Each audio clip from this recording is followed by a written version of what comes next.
આજનો નવો ક્વેશ્ચન છે નાણાં બજારના સાધનો. પરીક્ષામાં ઘણીવાર 2 માર્કમાં પૂછાય છે કે નાણાં બજારના સાધનો કેટલા છે અને કયા કયા છે. બરાબર છે. આમ તો તમારા બુકની અંદર નાણાં બજારના સાધનો 5 જ છે, રિયલમાં 5 જ છે, પણ મેં અહીંયા 6 કર્યા છે કારણ કે કોલ મની અને નોટિસ મની બંને ભેગું છે. કોલ મની અને નોટિસ મની બંને ભેગું છે, પણ મેં બંનેને અલગ અલગ કર્યા છે. સૌથી પહેલું છે ટ્રેઝરી બિલ, બીજું છે કોમર્શિયલ પેપર, ત્રીજું છે થાપણનું પ્રમાણપત્ર, ચોથું છે કોમર્શિયલ બિલ, પાંચમું છે કોલ મની અને છઠ્ઠું છે નોટિસ મની. રેડી? પરીક્ષામાં ઘણીવાર પૂછાય કે નાણાં બજારના સાધનો જણાવો. તો કે નાણાં બજારના સાધનમાં સૌથી પહેલું ટ્રેઝરી બિલ, ત્યાર પછી કોમર્શિયલ પેપર, થાપણનું પ્રમાણપત્ર, કોમર્શિયલ બિલ, કોલ મની અને નોટિસ મની. ચોપડીમાં આ બધાની સમજૂતી થોડીક ડિસ્ક્રિપ્શનમાં વધારે આપી છે, આપણે કામનું છે એટલું ધ્યાનમાં રાખવાનું છે. સ્ક્રીન ઉપર તમને દેખાય છે. સૌથી પહેલા આપણે વાત કરીએ ટ્રેઝરી બિલ. સૌથી પહેલા વાત કરીએ ટ્રેઝરી બિલ. તો કે ટ્રેઝરી બિલ છે શું? તો કે ટ્રેઝરી બિલ એ આરબીઆઈ દ્વારા ટૂંકા ગાળા માટે બહાર પાડવામાં આવે છે. બીજી એક વસ્તુ કહી દઉં, આ જેટલા પણ સાધનો છે એ બધા ટૂંકા ગાળા માટેના સાધનો છે, જેનો સમયગાળો બધાનો 1 વર્ષ કરતા ઓછો છે. રેડી? ઓકે. ધ્યાન ફરી વાર કે ટ્રેઝરી બિલ એ આરબીઆઈ એટલે કે રિઝર્વ બેંક ઓફ ઇન્ડિયા દ્વારા ટૂંકા ગાળા માટે બહાર પાડવામાં આવે છે. પરીક્ષામાં પૂછાય ઘણીવાર કે ટ્રેઝરી બિલ એ કોના દ્વારા બહાર પાડવામાં આવે? તો કે ટ્રેઝરી બિલ એ આરબીઆઈ દ્વારા ટૂંકા ગાળા માટે બહાર પાડવામાં આવે છે. બીજું point, આ બિલથી સરકાર ઉછીના નાણાં મેળવે છે. જેને નાણાંની જરૂર હોય એ નાણાં મેળવે. શેના મારફતે? ટ્રેઝરી બિલ મારફતે. રેડી? આ બિલ દ્વારા સરકાર ઉછીના નાણાં મેળવે છે. ટ્રેઝરી બિલ 91 182 અને 364 ડબલ કરવાના. 91 ડબલ 182, 182 ના ડબલ 364. બરાબર છે? 1 ના ડબલ 2, 9 ના ડબલ 18. બરાબર? 2 ના ડબલ 4, 18 ના ડબલ 36. એટલે કે ટ્રેઝરી બિલ જે છે 91 182 364 દિવસમાં સરળતાથી ફેરબદલી કરી શકાય છે. આટલા દિવસમાં ફેરફાર કરી શકાય. બરાબર છે? જે વટાવથી બહાર પાડી મૂળ કિંમતે પરત કરવામાં આવે છે. સર, વટાવથી બહાર પાડી એટલે શું? તો કે એની જે મૂળ કિંમત જે છે એ દાખલા તરીકે 20 રૂપિયા હોય તો વટાવથી બહાર પાડવામાં આવે એટલે 15 રૂપિયાથી બહાર પાડવામાં આવે. જ્યારે પરત લેવામાં આવે ત્યારે 20 રૂપિયા ચૂકવવામાં આવે. આ જે છે એને વટાવથી બહાર પાડ્યા તેમ કહેવાય. એટલે મૂળ કિંમત કરતા ઓછી કિંમતે જ્યારે બહાર પાડવામાં આવે ટ્રેઝરી બિલ, તો એ ટ્રેઝરી બિલ વટાવે બહાર પાડ્યા છે તેમ કહી શકાય છે. ક્લિયર? એ ટ્રેઝરી બિલ કોણ બહાર પાડે? તો કે આરબીઆઈ. કોને પૈસાની જરૂરિયાત હોય? તો કે સરકારને. કેટલા સમયગાળા માટે માં એ ફેરબદલી કરી શકાય? તો કે 91 બરાબર 182 364 દિવસની અંદર એને ફેરબદલી કરી શકાય છે, જે વટાવથી બહાર પાડી મૂળ કિંમતે પરત કરવામાં આવે, જેને ટ્રેઝરી બિલ કહેવાય છે. બીજું છે કોમર્શિયલ પેપર. તો કે કોમર્શિયલ કોણ બહાર પાડે પેપર? તો કે આરબીઆઈ એ જાન્યુઆરી 1990 માં કોમર્શિયલ પેપર બહાર પાડ્યા હતા. ક્યારે બહાર પાડ્યા હતા? આરબીઆઈ એ જાન્યુઆરીના 1990 માં આ કોમર્શિયલ પેપર બહાર પાડ્યા હતા. જે ઊંચી સાગપાત્રતા ધરાવતી કોર્પોરેટ સંસ્થા હોય કે જેની નાણાકીય સ્થિતિ મજબૂત હોય તે આ કોમર્શિયલ પેપર બહાર પાડી શકે. બરાબર? કોણ બહાર પાડી શકે? જેની સાગપાત્ર, જેની માર્કેટની અંદર ક્રેડિટ લેવલ એનું વધારે હોય, સાથે સાથે જેની નાણાકીય ફાઇનાન્શિયલ કન્ડિશન મજબૂત હોય, એવા લોકો જે છે આ બહાર પાડી શકે છે, જેની સમય મર્યાદા ઓછામાં ઓછા 7 દિવસ અને વધુમાં વધુ 1 વર્ષની હોય છે. જેની સમય મર્યાદા ઓછામાં ઓછી કેટલી હોય? 7 દિવસ અને વધુમાં વધુ કેટલી હોય? 1 વર્ષની. જેના પર નિયંત્રણ કોણ રાખે છે? આરબીઆઈ રાખે છે. ક્લિયર? સૌપ્રથમ કોણે બહાર પાડ્યા હતા કોમર્શિયલ પેપર? તો કે આરબીઆઈ ક્યારે? તો કે જાન્યુઆરી 1990 માં કોમર્શિયલ પેપર બહાર પાડ્યા હતા. હવે આ કોમર્શિયલ પેપર બહાર પાડી કોણ શકે? તો કે જેની સાખ પાત્રતા મહત્વની હોય, ઊંચી હોય અને જેની નાણાકીય સ્થિતિ મજબૂત હોય એવા લોકો આ બહાર પાડી શકે છે. જેની સમય મર્યાદા ઓછામાં ઓછા 7 દિવસ અને વધુમાં વધુ 1 વર્ષની હોય છે. બરાબર છે? જેના પર નિયંત્રણ કોણ રાખે છે? આરબીઆઈ દ્વારા નિયંત્રણ રાખવામાં આવે છે. ઓકે? ત્યાર પછી એમાં જે 5 લાખના ગુણાંકમાં વટાવથી બહાર પાડવામાં આવે છે અને મૂળ કિંમતે પરત કરવામાં આવે છે. કેવી રીતે બહાર પાડવામાં આવે બેટા? હમણાં મેં વાત કરી વટાવની કેવી રીતે બહાર પડાય? તો કે જેની કિંમત મૂળ કિંમત કરતા ઓછી કિંમત રાખવામાં આવે, એટલે કે એની મૂળ કિંમત જે છે બરાબર એની વધારે હોય, વટાવથી બહાર પાડે તો એના કરતા ઓછી કિંમતથી બહાર પાડે અને મૂળ કિંમતે પરત કરવામાં આવે છે. માટે કહેવાય છે જે 5 લાખના ગુણાંકમાં વટાવથી બહાર પાડવામાં આવે અને મૂળ કિંમતે પરત કરવામાં આવે છે. તેથી તેને ફાઇનાન્સ પેપર, કોર્પોરેટ પેપર અને ઇન્ડસ્ટ્રીયલ પેપરના નામે ઓળખવામાં આવે છે. તેથી તેને કયા કયા નામે ઓળખવામાં આવે? ફાઇનાન્સ પેપર, કોર્પોરેટ પેપર અને ઇન્ડસ્ટ્રીયલ પેપરના નામે. પરીક્ષામાં ઘણી વાર પૂછાય કે કોમર્શિયલ પેપરને બીજા કયા નામે ઓળખવામાં આવે છે? તો કે કોમર્શિયલ પેપરને બીજા ફાઇનાન્સ પેપર, કોર્પોરેટ પેપર અને ઇન્ડસ્ટ્રીયલ પેપરના નામે ઓળખવામાં આવે છે. ક્લિયર? રેડી? કોણે બહાર પાડ્યા? સૌપ્રથમ આરબીઆઈ એ. ક્યારે?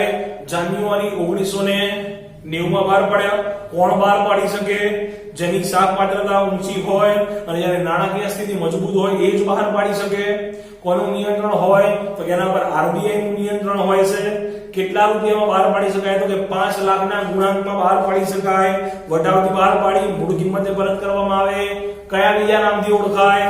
તો આ જે છે એ કોર્પોરેટ પેપર, ફાઇનાન્સ પેપર અને ઇન્ડસ્ટ્રીયલ પેપરના નામથી એને ઓળખવામાં આવે છે.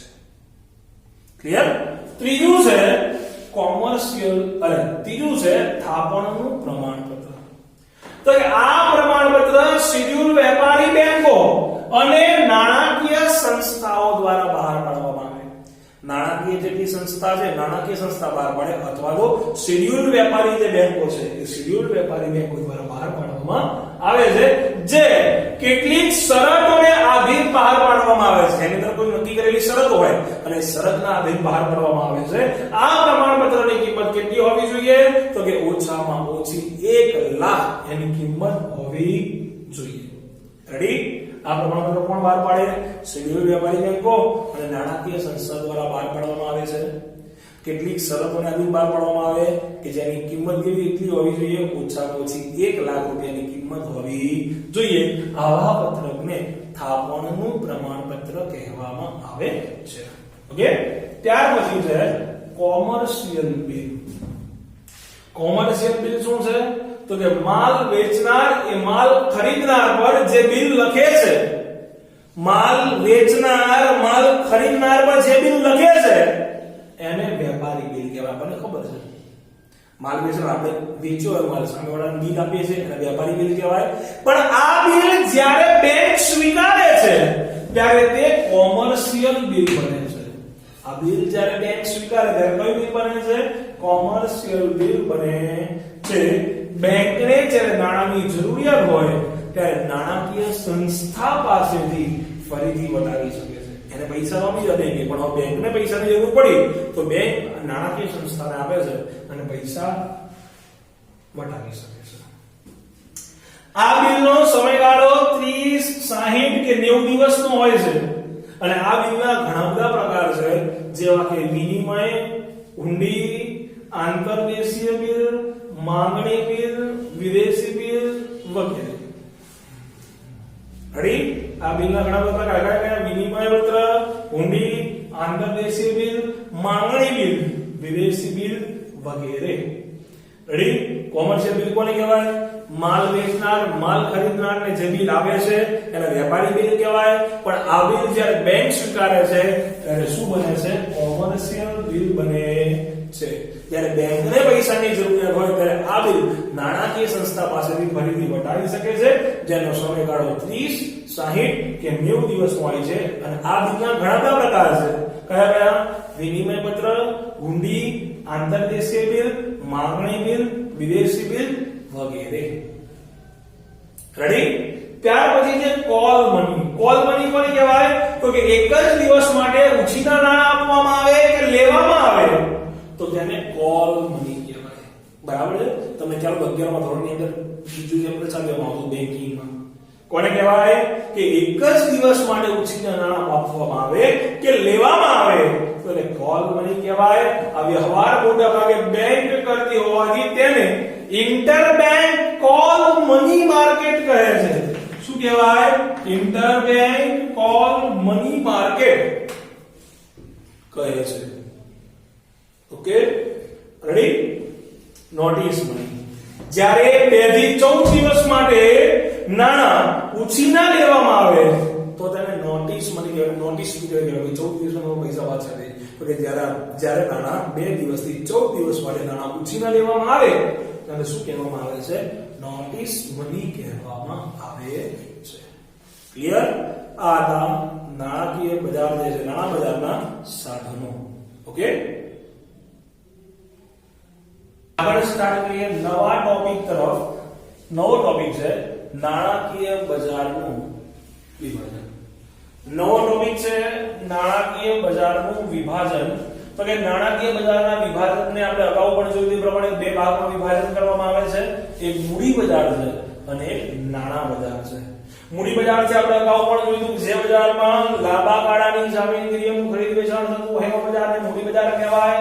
તો કે મૂડી બજાર એ ઔદ્યોગિક સાહસ માટે લાંબા ગાળાની મૂડી પૂરી પાડી આપે છે. આ બજારમાં મુખ્યત્વે શેર અને ડિબેન્ચરનો વ્યવહાર થાય છે.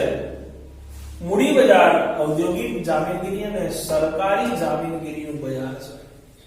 આ બજાર દ્વારા એકમ જે છે એને મોટા પ્રમાણમાં નાણાંની જરૂરિયાત હોય છે ત્યારે લાંબા ગાળાના નાણાં સમાજમાંથી પોતે પ્રાપ્ત કરે છે અને આ નાણાંનો ઉપયોગ કરે છે, જેનાથી એકમનો વિકાસ થાય છે અને રાષ્ટ્રનો પણ વિકાસ થાય છે.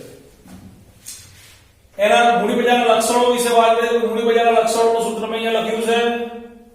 પહેલો પોઈન્ટ છે સરકારી અને અન્ય જામીનગીરીઓ, બીજું છે સેબીનું નિયંત્રણ, ત્રીજું છે માલિકીની ફેરબદલી, ચોથું છે બે ભાગ, પાંચમું છે તરલતા અને છેલ્લું છે લાંબા ગાળાનું બજાર. આ મૂડી બજારના જે લક્ષણો જે છે એ લક્ષણો ડિટેલમાં પૂછાતા નથી. આ લક્ષણો જે છે એ તમારે સેન્ટેન્સમાં જ લખવાના છે, એ ડિટેલમાં પૂછાતા નથી. તો લખવાનું છે કેવી રીતે? તો કે મૂડી બજાર એ સરકારી અને અન્ય જામીનગીરીઓનું બજાર છે. મૂડી બજાર પર સેબીનું નિયંત્રણ હોય છે. મૂડી બજારમાં માલિકીની ફેરબદલી થઈ શકે છે. મૂડી બજારનું બે ભાગમાં વિભાજન કરવામાં આવે છે. મૂડી બજારમાં જામીનગીરીઓની તરલતાનું પ્રમાણ વધારે હોય છે. મૂડી બજાર એ લાંબા ગાળાનું બજાર છે. આગળ મૂડી બજાર લગાવીને સેન્ટેન્સ ફિનિશ કરવાના છે.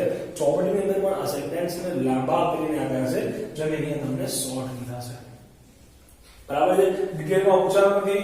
2 માર્કની અંદર મૂડી બજારના લક્ષણ પૂછાય તો 2 માર્કમાં પૂછાય. ડિટેલમાં કોઈ લખવાના નથી, સેન્ટેન્સમાં જ લખવાના છે. ક્લિયર? એવી રીતે આગળ વાત કરીએ તો પ્રાથમિક મૂડી બજાર. તો પ્રાથમિક મૂડી બજાર કોને કહેવાય? તો કે જે બજારમાં નવી જામીનગીરીઓનું ખરીદ વેચાણ થતું હોય તેવા બજારને શું કહેવાય છે? પ્રાથમિક બજાર કહેવાય. શું કહેવાય બેટા? પ્રાથમિક બજાર કહેવામાં આવે છે. જે બજારમાં નવી જામીનગીરીઓનું ખરીદ વેચાણ થતું હોય તેવા બજારને પ્રાથમિક બજાર કહેવામાં આવે છે. ઓકે, પ્રાથમિક બજારના લક્ષણો વિશે વાત કરીએ તો પહેલું નવી જામીનગીરી બહાર પાડવી. તો કે આ બજારની અંદર જે પણ કંપની હોય એ કંપની પ્રથમ વખત પોતાની નવી જામીનગીરી બહાર પાડે છે. બીજું, આવી જામીનગીરીઓનું આ બજારમાં ખરીદ વેચાણ થાય છે.